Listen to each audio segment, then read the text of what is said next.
Sinabi nga nitong si Lucy na sana ay hindi na nga rin nabuntis itong si Farah dahil alam naman niya na isa umano siyang masamang ina kaya't hindi nga karapat-dapat na magkaroon siya ng anak.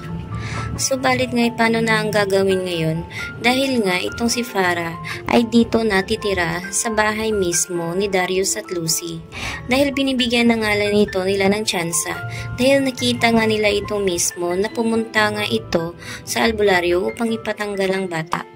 Kaya hindi nga mapapayag ang dalawang ito na gano'n ang gagawin ni Farah. Kaya naman pumayag na sila sa kagustuhan ni Farah na doon tumira sa kanilang bahay kahit ayaw naman nila sana ito. Kaya ngayon naman ay nakatira na si Farah sa pamamahay nga ni na Darius. Ay tuwang-tuwa nga siya dahil sa wakas nga ay nakabalik na umano siya. Kaya gagamitin ng lahat ni Farah ang kanyang makakaya upang makuha niya itong si Darius.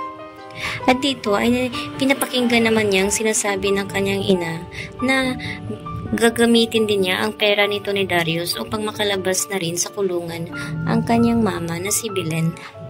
Kaya gagawin na ni Darius dahil nga naniniwala na rin siya na sa kanya nga itong dinadala nga nito ni Farah. Kaya ngayon ay hindi pa rin komportable itong si Lucy na nandito na si Farah sa kanyang pamamahay. Kaya naman kinabahan na rin itong si Lucy dahil baka ano na naman raw ang gagawin ng babaeng ito ngayong nandoon na naman ito sa kanyang poder.